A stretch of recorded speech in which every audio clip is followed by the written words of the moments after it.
الحمد لله نحمده ونستعينه ونؤمن به ونتوكل عليه ونعوذ بالله من شرور أنفسنا ومن سيئات أعمالنا من يهده الله فلا مضل له ومن يضلل فلا هادي له أشهد أن لا إله إلا الله وأشهد أن محمدا عبده ورسوله أرسله بالهدى ودين الحق ليظهره على الدين كله ولو كره المشركون.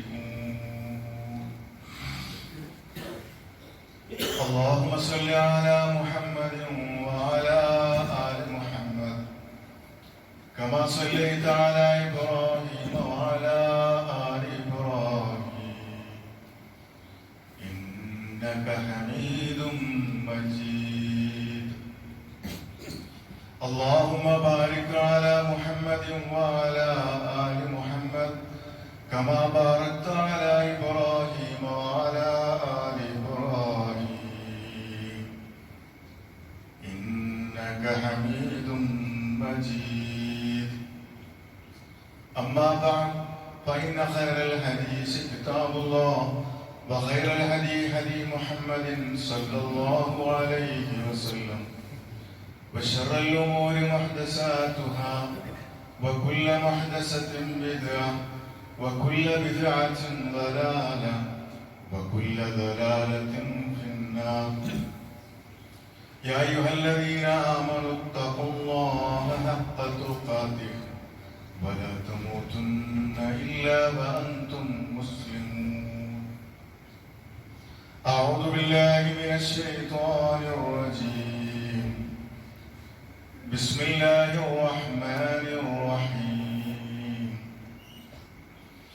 يا أيها الذين آمنوا لا تلهكم أموالكم ولا أولادكم عن ذكر الله ومن يفعل ذلك فأولئك هم الخاسرون.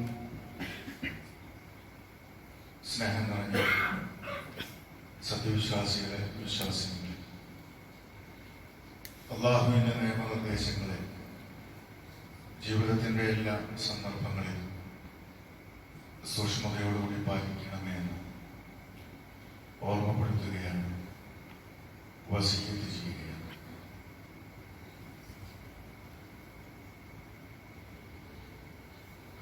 നമ്മളിൽ ഒരു ചെറിയ വിഭാഗം ആളുകൾ അവരെപ്പോഴും ആഗ്രഹിക്കുന്നത് ഒരു പണി കിട്ടിയിട്ട് വേണം 4 ദിവസം ലീവ് എടുക്കാൻ എന്നാണ്. ഒരു ദിവസം പണിക്ക് പോയാലും ഒരാഴ്ച കൃത്യമായിട്ട് ജോലിക്ക് പോയാലും ഒരു ജാതി വെപ്രാളപ്പെടുന്ന ആൾക്കാരെ നമുക്ക് കാണാൻ ഓർക്ക് കുറച്ച് അങ്ങനെ ഒഴിഞ്ഞിരിക്കണം.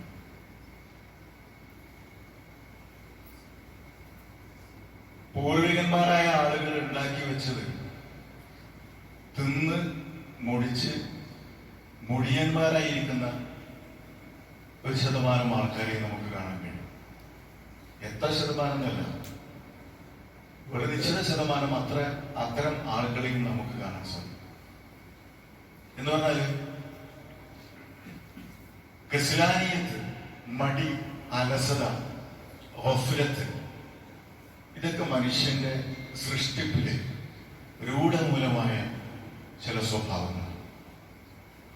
ബേസിക്കലി അടിസ്ഥാനപരമായിട്ട് നമ്മളിലൊക്കെ ഉണ്ടാവുക മടി. ചില ആൾക്കാരെ ജീന് അതൊരു പ്രത്യേക തരം ജീനായിരുന്നു. അങ്ങനെ അധികം ആൾക്കാരൊന്നും ഉണ്ടാവില്ല. 24 hours വർക്കിംഗ് ആണ്.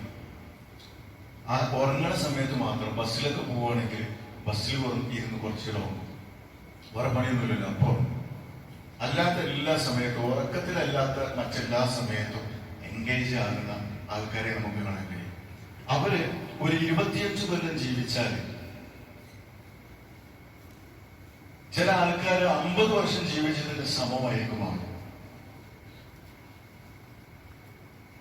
റസൂലുള്ളാഹി സ്വല്ലല്ലാഹു അലൈഹി വസല്ലം നമ്മൾ ഓർമ്മപ്പെടുത്തുന്ന വളരെ പ്രസിദ്ധമായ ഹദീസാണ്, എല്ലാവർക്കും അറിയാം. നിഅമതാനി മഗ്ബൂലുൻ ഫീഹിമാ കസീറുൻ മിനൻ നാസ്. എല്ലാ മനുഷ്യർക്കും ഒരാളൊഴിയാതെ എല്ലാ മനുഷ്യർക്കും അല്ലാഹു നൽകിയിട്ടുള്ള അപാരമായ അനുഗ്രഹങ്ങളിൽപ്പെട്ട 2 എണ്ണത്തിനെ സംബന്ധിച്ചാണ് റസൂലുള്ളാഹി സ്വല്ലല്ലാഹു അലൈഹി വസല്ലം ഇവിടെ സൂചിപ്പിച്ചത്. അതിൽ മഗ്ബൂലുൻ ഫീഹിമാ കസീറുൻ മിനൻ നാസ്, മഹാഭൂരിപക്ഷം വരുന്ന ആളുകളും അതിൽ വഞ്ചിതരായി പോകുന്നു എന്ന് പറഞ്ഞാൽ നമ്മൾ ആവാൻ പാടില്ല. എന്താണത്? അസ്സിഹ്ഹത്തു വൽ ഫറഹ്. റസൂലുള്ളാഹി സ്വല്ലല്ലാഹു അലൈഹി വസല്ലം അതിനെ പട്ടികപ്പെടുത്തി. ഒന്ന് സിഹ്ഹത്താണ്, രണ്ടാമത്തത് അൽ ഫറഹ്, ഒഴിവ് സമയമാണ്. സിഹ്ഹത്ത് വളരെ പ്രധാനപ്പെട്ടതാണല്ലോ. വേറെ നിങ്ങൾക്ക് എന്തൊക്കെ ഉണ്ടായിട്ടും സിഹ്ഹത്തില്ല എങ്കിൽ, ആരോഗ്യമില്ല എങ്കിൽ പിന്നെ നമുക്കതുകൊണ്ട് ഒരു കാര്യമില്ലല്ലോ. അനുഭവിക്കണമെങ്കിൽ ആരോഗ്യമാണല്ലോ. ദുനിയാവിൽ നിങ്ങൾക്ക് എന്തൊക്കെ ഉണ്ടെന്ന് വിചാരിച്ചോ, അത് അനുഭവിക്കണമെങ്കിൽ എന്ത് വേണം? ആരോഗ്യം വേണം. അതുകൊണ്ട് അല്ലാഹുവിന്റെ റസൂൽ നമ്മളോട് പറയാണ്, നിങ്ങൾ ചോദിക്കുകയാണെങ്കിൽ അല്ലാഹുവിനോട് ചോദിക്കേണ്ടത് എന്താണ്? ആഫിയത്തിന് വേണ്ടിയിട്ടാണ് ചോദിക്കേണ്ടത്. ആരോഗ്യത്തോടു കൂടി ആഫിയത്തിന് വേണ്ടിയിട്ടാണ് എന്ത് ചെയ്യേണ്ടത്? അല്ലാഹുവിനോട് ചോദിക്കേണ്ടത്. കഴിഞ്ഞ ഖുതുബയിൽ ഞാൻ സൂചിപ്പിച്ചു, എന്തൊരു കാര്യം നമ്മൾ ആരോട് ആദ്യം ചോദിക്കേണ്ടത്? പെണ്ണുങ്ങളോടാണോ? ഉമ്മാനോടാണോ? വാപ്പാനോടാണോ? അധ്യാപകരോടാണോ? പണ്ഡിതന്മാരോടാണോ? അല്ല. നമ്മുടെ മനസ്സിൽ ഒരു സംഗതി എങ്ങനെയാണ് ഉരുവപ്പെടുന്നത്? ഒരു സംഗതി എങ്ങനെ ഉണ്ടാകുന്നത്? എങ്ങനെയാണ്? ആദ്യം നമ്മളെ മനസ്സിലുണ്ടാകുക. എന്തൊരു സംഗതിയും ആദ്യം ഉണ്ടാകുന്ന എവിടെയാണ്? നമ്മളെ മനസ്സിലുണ്ടാകുക. അതുകൊണ്ട് അല്ലാഹുവിന്റെ റസൂൽ പറയുന്നത് എന്താണ്? നീയത്ത് എന്ന് പറയുന്നത് എന്താണ്? മനസ്സിലതുണ്ടാകുക. ആ മനസ്സിലുണ്ടായതിന് ചില ആൾക്കാർ പെട്ടെന്ന് ആക്ഷനിലേക്ക് കൊണ്ടുവരും. ചില ആൾക്കാർ അതങ്ങനെ ഇട്ടിട്ട് ഗർഭാവസ്ഥയിൽ ഇങ്ങനെ കിടന്ന് 10-15 വർഷമൊക്കെ കൊണ്ടെടുക്കും. ചിലപ്പോ ഒരാശയം അതൊന്ന് പ്രാവർത്തികമാക്കാൻ. ഒരു സത്യവിശ്വാസിയെ സംബന്ധിച്ചിടത്തോളം നമ്മൾ സാധാരണ ഇത് ഹൈന്ദവ തിയറി എന്ന് ശുഭശീകര എന്ന് പറയും. നല്ലതാണെങ്കിൽ വേഗം നടക്കട്ടെ. അത് എല്ലാത്തിന്റെയും നെസ്സാണ്. നല്ലതാണോ അത് വേഗം നടക്കണം. ഇപ്പൊ മരിക്കുന്നതാണോ നല്ലത്? അതിപ്പം നടക്കണം, യാതൊരു സംശയമില്ല. ഹൈർ എന്താണോ അത് അല്ലാഹു തീരുമാനിച്ചിട്ടുണ്ട്. സഹോദരന്മാരെ, നമ്മൾ ബേജാറാവൊന്നും വേണ്ട. അതൊക്കെ തീരുമാനിച്ചിട്ടുണ്ട്. എന്റെയും നിങ്ങളെയും ഒക്കെ എന്താണ്? അത് തീരുമാനിച്ചു വെച്ച സംഗതിയാണ്. അതുകൊണ്ട് ആരോഗ്യത്തിനെ കുറിച്ച് നിങ്ങൾക്ക് നല്ലൊരു ബോധം വേണം. ആരോഗ്യത്തിനെ കുറിച്ച് അവബോധം വേണം. റസൂലുള്ളാഹി സ്വല്ലല്ലാഹു അലൈഹി വസല്ലം പഠിപ്പിച്ചിരുന്നുണ്ട്. അള്ളാഹിന്റെ റസൂൽ ഏറ്റവും നല്ല അപ്പോത്തിക്കയാണ്, ഏറ്റവും നല്ല വൈദ്യരാണ്, മനസ്സിന്റെ വൈദ്യരാണ്, ശരീരത്തിന്റെ വൈദ്യരാണ്. നമ്മളൊക്കെ 4-5 കൊല്ലം പഠിച്ച് പിന്നെ PG എടുത്ത് അതിന്റെയൊക്കെ കഷ്ടപ്പാടൊക്കെ പഠിച്ചവരോട് അറിയാം എത്ര കാലം കഴിഞ്ഞു പോയി എന്നുള്ളത്. അത് അള്ളാഹുവിന്റെ റസൂലിന് എന്താണ്? വഹിയായിട്ട് കിട്ടും. അപ്പൊ റസൂലുള്ളാഹി സ്വല്ലല്ലാഹു അലൈഹി വസല്ലം നമുക്ക് പഠിപ്പിച്ചു തരുന്ന ആരോഗ്യ പരിരക്ഷണത്തിന്റെ, ആരോഗ്യശീലത്തിന്റെ, ഹൈജീനിക് ജീവിതത്തിന്റെ അതിന്റെയൊക്കെ പോയിന്റുകൾ ഉണ്ടല്ലോ. അതെന്താണ്? അത് ഇൽഹാമുകൾ, വഹീകളാണ്. ഇൽഹാമ മാത്രമല്ല, വഹീകളാണ്. അതെന്താണ്? അതിനൊരു തെറ്റുണ്ടാവില്ല. അതിനൊരു ഗവേഷണത്തിന്റെ ആവശ്യമില്ല. അല്ലാഹു നമുക്ക് നമ്മുടെ മുന്നിൽ അനാവരണം ചെയ്യാത്ത, റിവീൽ ചെയ്യാത്ത, നമുക്ക് പറഞ്ഞു തരാത്ത കാര്യങ്ങളിലേ നമുക്ക് ഗവേഷണം വന്നോളൂ. അല്ലാഹു പറയുന്ന കാര്യത്തിൽ നമുക്ക് ഗവേഷണത്തിന്റെ ആവശ്യമില്ല. അത് നമ്മൾ പാലിച്ചാൽ മതി. അത് നമ്മൾ ജീവിതത്തിൽ പ്രാവർത്തികമാക്കിയാൽ മതി. അല്ലാഹുവിന്റെ പരിശുദ്ധ ഖുർആൻ പറയാം, യാ അയ്യുഹല്ലദീന ആമനൂ ലാ തഅകുലൂ അംവാലക്കും ബൈനക്കും ബിൽ ബാതിൽ ഇല്ലാ അൻ തകൂന തിജാറതൻ ലൻ തറാദിൻ മിൻകും. അടുത്തെന്താ പറയുന്നറിയോ? വലാ തഖ്തുലൂ അൻഫുസകും, നിങ്ങളുടെ സ്വന്തത്തിനെ നിങ്ങൾ കൊല്ലാൻ പാടില്ല എന്നാണ്. ഇത് കച്ചവട സംബന്ധമായ ആയത്താണ്. പക്ഷെ നമ്മളെ ഇശാറത്ത് അതിലേക്ക് എന്താണ്? വലാ തഖ്തുലൂ അൻഫുസകും, നിങ്ങൾ നിങ്ങളുടെ സ്വന്തത്തിനെ കൊല്ലാൻ പാടില്ല. അപ്പൊ നിങ്ങളുടെ സ്വന്തത്തിനെ കൊല്ലുന്ന എന്തൊക്കെ പരിപാടികളുണ്ടോ? തുടർച്ചയായിട്ട് TV കാണാണോ? ഗെയിം കളിക്കണം? പുകവലിക്കണം? മലീമസമായ വെള്ളം കുടിക്കണം? അറിഞ്ഞുകൊണ്ട് തന്നെ കാർബോഹൈഡ്രേറ്റ് ഒരുപാട് അടിച്ചു കയറ്റണം? പല മനുഷ്യന്മാരും അവനവന്റെ ആമാശയത്തിനെ കാണുന്നത് പിച്ചക്കാരന്റെ ബാഗ് പോലെ അവന്റെ തെഞ്ചി പോലെയാണ് കാണുന്നത്. എന്ത് കിട്ടിയാലും അതിലേക്ക് ഇങ്ങനെ വാരിയിടാന്നല്ല. അത് മുസ്ലിമിനെ റസൂൽ പഠിപ്പിച്ചതല്ല. ഇസ്ലാം ഈ ദീന് ശരിക്കുള്ളവരുണ്ടല്ലോ, ദീന് ശരിക്കും ഉൾക്കൊണ്ട ആൾക്കാരെ സംബന്ധിച്ചിടത്തോളം എന്താണ്, അവരുടെ വെള്ളത്തിന് ഒരളവുണ്ടാവും, അവരുടെ ഭക്ഷണത്തിന് ഒരളവുണ്ടാവും. അവർ ദാഹിക്കുമ്പോ വെള്ളം കുടിക്കുന്നവരാ, വിശക്കുമ്പോ ഭക്ഷണം കഴിക്കുന്നവരാ. കഴിക്കാൻ വേണ്ടി കഴിക്കൂല. നമ്മളിങ്ങനെ ടൈം ടേബിൾ വെച്ച് ഷെഡ്യൂൾ വെച്ച് നമ്മളെന്താണ്, 1 മണി ജുമ കഴിഞ്ഞാൽ നിസ്കാരം കഴിഞ്ഞാൽ പോത്തിറച്ചി ചോറും വേണ്ടാത്ത കേട്ടോ പറയരുത്, ഇതൊക്കെ അത്യാവശ്യം തന്നെയാണ്. പക്ഷെ ഇത് മാത്രമാകരുത്. പോത്തിറച്ചി ഇല്ലെങ്കിൽ ജുമയില്ലാന്ന് വിചാരിക്കുന്ന അവസ്ഥയിലേക്ക് നമ്മൾ പോകാൻ പാടില്ല. ഇല്ലെങ്കിൽ വേണ്ട. ഇതൊക്കെ എന്താ, ഒരു സത്യവിശ്വാസി അതിങ്ങനെ എപ്പോഴും എന്തായിരിക്കും, അതിലൊരു മിതത്വം, എപ്പോഴും ഒരു മുതവസ്യത്തായിരിക്കും. നമ്മൾ എക്സ്ട്രീമിസം നമ്മളടുത്ത് ഉണ്ടാവില്ല, രണ്ടറ്റത്തുണ്ടാവില്ല. രണ്ടറ്റത്ത് നമുക്ക് എക്സ്ട്രീമിസം ഉണ്ടാവില്ല. നമ്മുടെ അടുത്ത് എപ്പോഴും ഉണ്ടാകുന്നതാണ് മുതവസ്യത്തായിട്ട്, മിഡിലായിട്ട് ഒരു മധ്യമമായ മാർഗമാണ് പരിശുദ്ധ ഖുർആൻ മുസ്ലിങ്ങൾക്ക്. എന്നിട്ട് പറയണേ, മാത്രമല്ല ഈ മധ്യമമായ മാർഗം നമ്മളിൽ നിന്ന് ഇതര ജനവിഭാഗങ്ങൾ പഠിച്ചെടുക്കുകയും നമ്മളെ കണ്ടിട്ട് അവരും അത് അവരുടെ ജീവിതത്തിലേക്ക് കൊണ്ടുവരും എന്ന് പരിശുദ്ധ ഖുർആൻ പറയുന്നുണ്ട്. അപ്പൊ നിസാരമായ സംഗതിയാണോ വലതഖ്തുലു അൻഫുസകും എന്ന് പറഞ്ഞാൽ? അല്ല. അതുപോലെ തന്നെ വലാ തുൽഖൂ ബിഐദിയകും ഇല തഹലുക, നിങ്ങളുടെ കരങ്ങളെ നിങ്ങൾ നാശത്തിലേക്ക് കൊണ്ടുപോയി ഇടരുത്. ആയത്തിന്റെ ഒരു കഷ്ണം മാത്രമേ ഞാൻ പറഞ്ഞത്. വഅൻഫിഖൂ ഫീ സബീലില്ലാഹ് എന്ന് പറഞ്ഞുകൊണ്ട് പരിശുദ്ധ ഖുർആൻ പറയാം, വലാ തുൽഖൂ ബിഐദിയകും ഇല തഹലുക, നിങ്ങൾ നാശത്തിലേക്ക് കൊണ്ടുപോയി ഇടാൻ പറയും. അപ്പോ തൂഫാൻ ഇവിടെ നടന്നുകൊണ്ടിരിക്കാൻ, ഗവൺമെന്റ് തൂഫാൻ, ആ എന്താണ് ഇത്, നിങ്ങൾ എന്നെക്കാട്ടും ഇതൊക്കെ അതിനെ കുറിച്ച് വിവരമുണ്ടാവും. അത് നടന്നുകൊണ്ടിരിക്കുകയാണ്. അതിൽ പിടിക്കുന്ന ആൾക്കാരൊക്കെ നോക്കി, അല്ലാഹു റസൂലിന്റെ ഉമ്മത്തീങ്ങള്, ആ പേരിൽ അറിയപ്പെടുന്ന നെയിംസേക്ക് മുസ്ലിങ്ങള് എത്രയാണ് നമുക്ക് അതിൽ കാണാൻ സാധിക്കുന്നത്. വിചാരിക്കും ആൺകുട്ടികൾ മാത്രമാണ്, പെൺകുട്ടികളുണ്ട്. നല്ല ബിസിനസ്സാണ്. പൈസ ഉണ്ടാകുക എന്നുള്ളത്, കൈ നനയാതെ മീൻ പിടിക്കുക എന്നുള്ളത് മലയാളികൾക്ക് പണ്ടുള്ള ഒരു ശീലമാണ്. പെട്ടെന്ന് പൈസ ഉണ്ടാക്കാൻ നല്ലൊരു മാർഗമാണ്. അതും ചെയ്യും. എന്താന്നുള്ളത് ബോധ്യമില്ലാത്ത രൂപത്തിൽ അതിലേക്കും പോകും. അപ്പോ ഇവിടെ പറയുന്നത് കുല്ലു മുസ്കുരിൻ ഹം, അതിന് ദലീലുണ്ടോ എന്ന് ആരെങ്കിലും മനസ്സിലുണ്ടെങ്കിൽ അതിനുള്ള ദലീല കുല്ലു മുസ്കുരിൻ ഹം കുല്ലു മുസ്കുരിൻ ഹറാം. എന്തൊക്കെ നിങ്ങൾക്ക് ലഹരി ഉണ്ടാക്കുന്ന വസ്തുക്കളുണ്ടോ അതൊക്കെ ഹറാമാണ്. അല്ലാഹുവിന്റെ റസൂൽ എൻഡിഎംഎ പിന്നെ നിരോധിച്ചിട്ടില്ലല്ലോ എന്നൊന്നും ആരും ചോദിക്കണ്ട. അതിനോടുള്ള പറഞ്ഞത് കുല്ലു മുസ്കുരിൻ ഹറാം. എന്തൊക്കെ നമുക്ക് ഈ ലഹരി ഉണ്ടാക്കുന്ന സാധനങ്ങളുണ്ടോ അതൊക്കെ ചിലപ്പോ എനിക്കറിയില്ല, എന്താ പാരസെറ്റമോളും വേറെ എന്തെങ്കിലും കൂട്ടിയാൽ ചിലപ്പോൾ ലഹരി ഉണ്ടാവുകയായിരിക്കും. അല്ലെങ്കിൽ വേറെ എന്തെങ്കിലും ഉറക്കുകൂടിയും വേറെ എന്തെങ്കിലും കൂട്ടിയാൽ ചിലപ്പോൾ ലഹരി ഉണ്ടാകുകയായിരിക്കും. പലരും പല ഗവേഷണം ചെയ്യുന്നുണ്ട്. പലതും ഈ മേഖല എന്ന് പറഞ്ഞാൽ വളരെ സങ്കീർണമായ മേഖലയാണ്. 100 കൊല്ലം പ്രാക്ടീസ് ചെയ്തൊന്നും ചിലപ്പോൾ എന്താണ് ഈ പത്തോളജിയിൽ എവിടെ എത്തുക നമുക്ക് പറയാൻ പറ്റൂല. എന്താണ് അതിന്റെ സംഗതി നമുക്ക് പറയാൻ പറ്റൂല. അത്ര വിപുലമായ ഒരു മേഖലയാണ്. ഏറ്റവും ലീഡ് ചെയ്യുന്ന പ്രാക്ടീഷണർമാർക്ക് പോലും ചിലപ്പോൾ എന്താണ് ഇന്ന് ഏറ്റവും ലേറ്റസ്റ്റ് ആയ മെഡിക്കൽ ജേർണലിൽ എന്താ പറയുന്നത് ചിലപ്പോൾ മനസ്സിലായെന്ന് വരില്ല, അവർ കേട്ടിട്ടുണ്ടാവില്ല. ഇതൊക്കെ സ്വാഭാവികമായ സംഗതിയാണ്. പക്ഷെ ഇസ്ലാം ഇവിടെ അതിനെ കിട്ടി എന്താ ജനറലൈസ് ചെയ്ത് തന്നു നമുക്ക്. എന്തൊക്കെ നിങ്ങൾക്ക് സാധാരണയിൽ കവിഞ്ഞ എക്സൈറ്റ്മെന്റ് നൽകുന്ന എന്തൊക്കെ ഉണ്ടോ അതൊക്കെ ലഹരിയാണ്. ആ ലഹരി അതെന്താണ്, ഹറാമാണ് എന്ന് റസൂലുള്ളാഹി സ്വല്ലല്ലാഹു അലൈഹി വസല്ലം കൃത്യമായിട്ട് പറഞ്ഞു. ഇനി അവിടെ ഒരു കുതർക്കത്തിനും എന്താണ് അവസരമില്ല എന്ന് നമ്മൾ മനസ്സിലാക്കുക. അതുപോലെ തന്നെ നമുക്കറിയാലോ, ഭക്ഷണം കഴിക്കുന്നത്, നമ്മുടെ സിഹത്തിനെ കുറിച്ചാണ് പറയുന്നത്. ഭക്ഷണം കഴിക്കുന്നതിനെ സംബന്ധിച്ച് റസൂലുള്ളാഹി സ്വല്ലല്ലാഹു അലൈഹി വസല്ലം പറഞ്ഞത് നിങ്ങളുടെ വയറിന്റെ 1/3 ഭക്ഷണം കഴിക്കണമെന്നാണ്. ബാക്കി വായുവിനും വെള്ളത്തിനും വിട്ടുകൊടുക്കണമെന്നാണ്.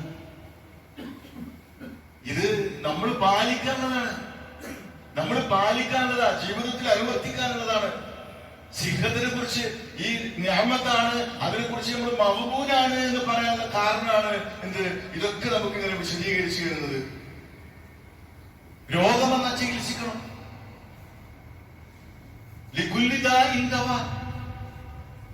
എല്ലാ രോഗത്തിനും മരുന്നുണ്ട് എന്നാണ് റസൂലുള്ളാഹി സ്വല്ലല്ലാഹു അലൈഹി വസല്ലം പറയുന്നത്. അപ്പോ ഇതിന് മരുന്നുണ്ടോ ഇതിന് മരുന്നുണ്ടോ എന്ന് എന്നോട് ചോദിക്കണ്ട, ആരോടും ചോദിക്കണ്ട. മരുന്നുണ്ട്, ചിലപ്പോ നിങ്ങൾ കണ്ടെത്തിയിട്ടുണ്ടാവില്ല. ചില ആൾക്കാർ വിചാരം മരുന്ന് തന്നെന്നറിയോ, ഇങ്ങനെ വായിലേക്ക് ഇങ്ങനെ കുടിക്കുക, അല്ലെങ്കിൽ ഗുളികയാക്കിയിട്ട് ഇങ്ങനെ കുടിക്കുക, ഇതാ മരുന്ന്. അത് മരുന്നിന്റെ ഒരു ഐറ്റം മാത്രമാണ്. ചിലപ്പോൾ ഒരാളുകൾ ഒരു നോട്ടം നോക്കിയാൽ മതി, ആ നോട്ടം നമുക്ക് എന്താണ് ഹീലിംഗ് ആവും, നമുക്ക് ചികിത്സയാവും. ചില ആൾക്കാരുടെ സ്പർശനം കിട്ടിയാൽ മതി, നല്ലൊരു ഡോക്ടറിനാണ് അതൊന്നും കുഴപ്പമില്ല എന്ന് പറഞ്ഞ് നമ്മളെ സമാധാനപ്പെടുത്തി എന്താണ് നമുക്ക് എവിടുന്നോ അത് നമുക്ക് ഹീലിംഗ് ആണ്. ലിക്കുല്ലിതായിന്തവ, എല്ലാ രോഗത്തിനും മരുന്നുണ്ട്, ആ മരുന്നിലേക്ക് നമ്മൾ എത്തിപ്പെടുക എന്നുള്ളതാണ്. അപ്പൊ സഹോദരന്മാരെ, ഞാൻ സൂചിപ്പിക്കുന്നത് ആരോഗ്യം സംരക്ഷിക്കാൻ റസൂലുള്ളാഹി സ്വല്ലല്ലാഹു അലൈഹി വസല്ലം നമ്മളെ ഉപദേശിച്ചുകൊണ്ടേയിരിക്കുകയാണ്. എന്നിട്ട് പറഞ്ഞു, കുലൂ മിമ്മാ ഫിൽ അർളി ഹലാലൻ ത്വയ്യിബാ. മുസ്ലിങ്ങൾക്ക് ഭക്ഷണം കഴിക്കുന്നവർക്ക് ചില മാനദണ്ഡങ്ങളുണ്ട്. ഹലാലൻ ത്വയ്യിബ, ബിരിയാണി ഹലാലാണ്, ബിരിയാണി ത്വയ്യിബാണ്. പക്ഷെ ആരാന്റെ ബിരിയാണി അത് ഹലാലാവില്ല. നമ്മളെ മാങ്ങ നമ്മളെ മോശം വന്ന് നമ്മളെ തൊടുവിലേക്ക് നമ്മളെ പറമ്പിലേക്ക് വീണ മാങ്ങയാണെങ്കിൽ എന്താണ്, അതെന്താണ് ഹലാലും ത്വയ്യിബുമാണ്. അത് ആരാന്റേതാണെങ്കിലോ അയലോക്കാരനത് കണ്ടെടുക്കുകയാണെങ്കിലോ അത് ഹലാലും ത്വയ്യിബാവില്ല. അതുകൊണ്ട് സത്യവിശ്വാസിയുടെ ഭക്ഷണത്തിലേക്ക്, അവരുടെ മെറ്റബോളിസത്തിലേക്ക്, അവരുടെ ഉപാപചയ പ്രവർത്തനത്തിലേക്ക് ഹലാലും ത്വയ്യിബായ ഭക്ഷണമാണ് നിങ്ങൾ കൊണ്ടേക്കേണ്ടത്. ഈ വായിലേക്കൂടെ ഇറങ്ങേണ്ടത്. സഹാബത്തിന്റെ ചരിത്രം പരിശോധിച്ചാൽ നമുക്ക് കാണാൻ കഴിയും. എന്തെങ്കിലും ഒരു ഭക്ഷണം അത് അനർഹമാണ് അല്ലെങ്കിൽ ഹറാമാണ്, എനിക്ക് അനുവദനീയമല്ല എന്ന് മനസ്സിലായിട്ട് അവരുടെയൊക്കെ വായിലേക്ക്, അവരുടെ കാമാശയത്തിലേക്ക് എന്തെങ്കിലും ഒരു ഉരുള ഭക്ഷണം അങ്ങോട്ട് ചെന്നാൽ അവരെന്താ അപ്പം തന്നെ അത് വായിൽ കൈയിട്ട് ഛർദ്ദിച്ചു കളയുന്ന സ്വഭാവം വരെ അവർക്കുണ്ടായിരുന്നു എന്നാണ് അബൂബക്കർ സിദ്ദീഖ് റളിയല്ലാഹു അൻഹുവിനെ സംബന്ധിച്ചൊക്കെ പരാമർശിക്കുന്നിടത്ത് നമുക്ക് കാണാൻ കഴിയും. ആ ഒരു സ്വഭാവത്തിലേക്ക് നമ്മൾ വരണം, വന്നേ മതിയാവും. അല്ലാഹു സുബ്ഹാനഹു വ തആല നമ്മുടെ ഭക്ഷണത്തിനെയും നമ്മുടെ വെള്ളത്തിനെയും നമ്മുടെ എല്ലാ ആരോഗ്യകരമായ നമ്മുടെ ചുറ്റുപാടിനെ മുഴുവൻ ആരോഗ്യകരമാക്കി ഏറ്റവും നല്ല അനുഗ്രഹത്തിൽ നമ്മൾ മുന്നോട്ട് കൊണ്ടുപോകുമാറാകട്ടെ.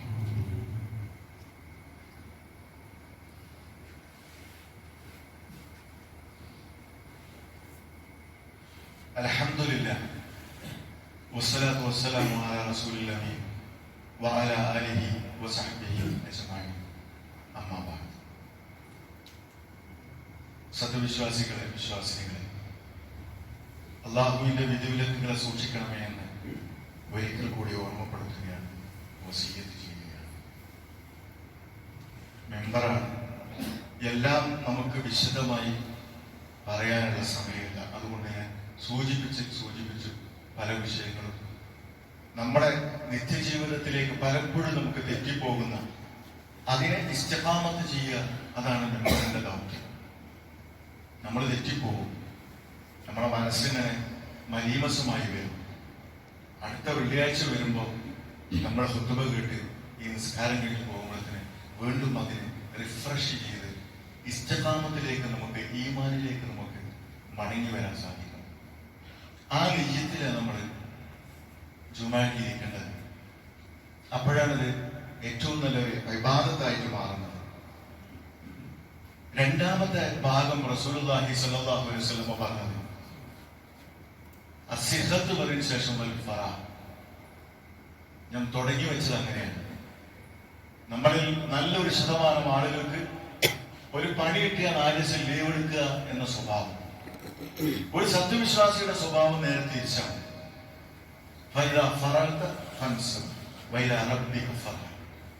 ഒരു പണിയാണ് കഴിഞ്ഞാൽ അടുത്ത പണിയിലേക്ക് നമ്മളാണ് പ്രവേശിക്കുന്നത്. ജുമാ കഴിഞ്ഞാൽ ചോറിൽ നിന്ന് ഉറക്കം, സുന്നത്തായ ഉറക്കമുണ്ട്, അതിന്റെ അപ്പുറത്തേക്ക് പോകാൻ പാടില്ല. അസറും കഴിഞ്ഞ് മഗ്‌രിബ് കൊടുക്കുമ്പോൾ ബാങ്ക് കൊടുക്കുമ്പോൾ നീക്കുന്ന ഉറക്കം, അതെന്തല്ല, അത് അതിര് കവിച്ചിലാണ്, മുഹാനാത്താണ്. ഞാൻ ആദ്യമേ സൂചിപ്പിച്ചു, നമ്മൾ മുത്തവസ്തിത നമ്മളെപ്പോഴും ഉണ്ടാകുന്നത്. മുഖാനാത്തിലേക്ക് നമ്മൾ പോകാൻ പാടില്ല, അതിര് കവിയിലേക്ക് നമ്മൾ പോകാൻ പാടില്ല. അപ്പൊ ഒഴിവ് സമയത്തിന് നമുക്ക് വിനിയോഗിക്കാൻ സാധിക്കണം. ഒഴിവ് സമയത്തിന് വിനിയോഗിക്കുക എന്ന് പറഞ്ഞാല് സഹോദരന്മാരെ, നമ്മളെ ഈ സമയം എന്ന് പറയുന്നത് അല്ലാഹു അനുവദിച്ചിരിക്കുന്ന സമയം നമുക്കറിയാലോ. മാബൈന സബഈന വസിത്തീൻ അഹ്മാർ ഉമ്മത്തി എന്ന് പറഞ്ഞുകൊണ്ട് അല്ലാഹു റസൂൽ പറഞ്ഞു, മാബൈനസ്സുകയും ഒരു 60-ന്റെയും 70-ന്റെയും ഇടയിൽ അത്രയും നമുക്ക് സമയമുള്ളൂ. നല്ലൊരു ശതമാനം ആൾക്കാർ ഈ കുത്തിരിക്കണില് 40-ന്റെ മുകളിലുള്ള ആൾക്കാർ. ഒറ്റ നോട്ടത്തിൽ എനിക്ക് പറയാൻ കഴിയും 40-ന്റെ മുകളിലുള്ള ആൾക്കാരാണ് ഇവിടെ ഭൂരിപക്ഷം. എന്ന് പറഞ്ഞാൽ എന്താ, നമ്മളെ ആ യങ്ങർ ജനറേഷൻ അതിന്റെ ഒരു പാർട്ടിസിപ്പേഷൻ ഇവിടെ ഇങ്ങനെ കുറഞ്ഞു വരുന്നത് പോലെ കുറഞ്ഞ സമയമുള്ളൂ നമുക്ക്. യുവത്വത്തിന്റെ പ്രശ്നം എന്താണെന്നറിയോ, മനസ്സ് വിചാരിക്കുന്നിടത്ത് കാലത്തും. വാർദ്ധക്യത്തിലേക്ക് വരുമ്പോൾ പ്രശ്നം എന്താ അറിയോ, മനസ്സിൽ പല വിചാരം ഉണ്ടാവും, അങ്ങനെ എത്തിപ്പെടാൻ കഴിയില്ല. ജുമാഅത്ത് കൃത്യമായി പോകുന്ന ഒരു മനുഷ്യന്, ഒരു ചുമയും തെറ്റാതെ ഒരു ജമാഅത്ത് തെറ്റാതെ കൃത്യമായി പോകുന്ന ഒരു മനുഷ്യന് അവന് രോഗബാധിതനായി കൊണ്ട് കിടന്നാൽ അപ്പോഴും അവൻ ആ ചുമയുടെയും ജമാഅത്തിന്റെയും കൂലി കിട്ടിക്കൊണ്ടിരിക്കുന്നതാണ് റസൂലുള്ളാഹി സ്വല്ലല്ലാഹു അലൈഹി വസല്ലം പറയുന്നത്. നിങ്ങള് ആരോഗ്യമുള്ള സമയത്ത്, നിങ്ങൾക്ക് ഹർക്കത്തുണ്ടായിരുന്ന സമയത്ത് നിങ്ങൾ കൃത്യമായിട്ട് ജമാഅത്തിന് വന്നിരുന്നോ? നിങ്ങൾ ആ സമയത്ത് ചെയ്യേണ്ടതൊക്കെ ചെയ്തിരുന്നോ? ഒന്നുകൊണ്ട് നിങ്ങൾക്ക് പേടിക്കേണ്ട ആവശ്യമില്ല. വയ്യാതെ ആയാലും എന്താണ്, അള്ളാഹുവിന്റെ പ്രതിഫലം തരും. അള്ളാഹിന്റെ ഖസാന വിശാലമാണ് സഹോദരന്മാരെ, കൊടുത്താൽ കഴിയുന്ന സാധനമല്ലത്. അതുകൊണ്ട് അള്ളാഹു അത്തരം ആളുകൾക്ക് അതിന്റെ ആ പ്രതിഫലം അവർക്ക് നിലനിർത്തിക്കൊണ്ടേയിരിക്കും. അതുകൊണ്ട് ആരോഗ്യമുള്ള സമയത്ത് നമ്മൾ എന്ത് ചെയ്യണം, നമുക്ക് അതിനെ ഉപയോഗപ്പെടുത്താൻ നമ്മുടെ സമയത്തിന് നമുക്ക് ഉപയോഗപ്പെടുത്താൻ കഴിയണം.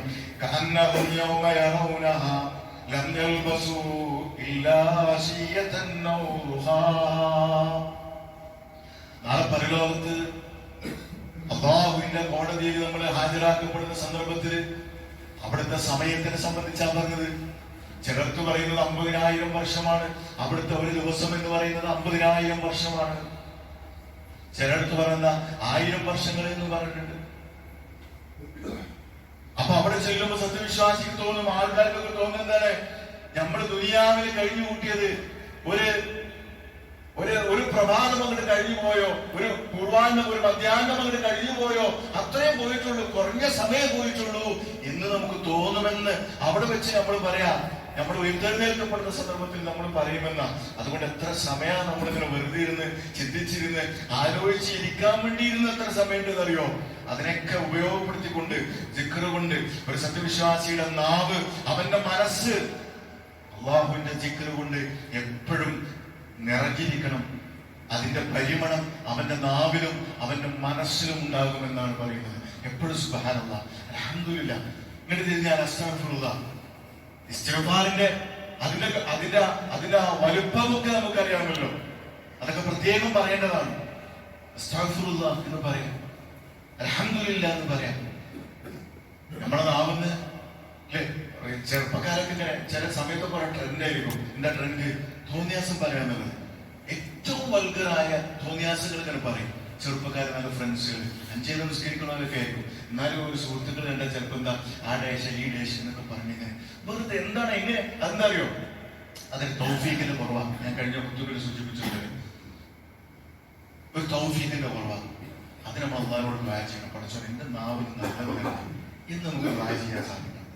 اللهم أعني على ذكرك وشكرك وشكرك وحسن عبادتك എന്ന് റസൂലുള്ളാഹി സ്വല്ലല്ലാഹു അലൈഹി വസല്ലം നമ്മളോട് പറയാനാണ് പറഞ്ഞത്. ജുമാഅത്ത് കേട്ടു പോകാനല്ല, നമ്മൾ പറയണം اللهم أعني على ذكرك وشكرك وحسن عبادتك എന്ന് നമ്മൾ പറയണം. അല്ലാഹു അതിനുള്ള തൗഫീഖ് നമുക്ക് പ്രദാനം ചെയ്യുന്നു. നമ്മളിൽ നിന്ന് നമ്മുടെ സമയത്തിനെ അതൊക്കെ നാളെ അള്ളാഹുവിന്റെ കോടതിയിൽ ഹാജരാക്കപ്പെടുമ്പോൾ നമുക്ക് ഇങ്ങനെ സ്ഥാനമാനങ്ങൾ ലഭിക്കുമാണ്.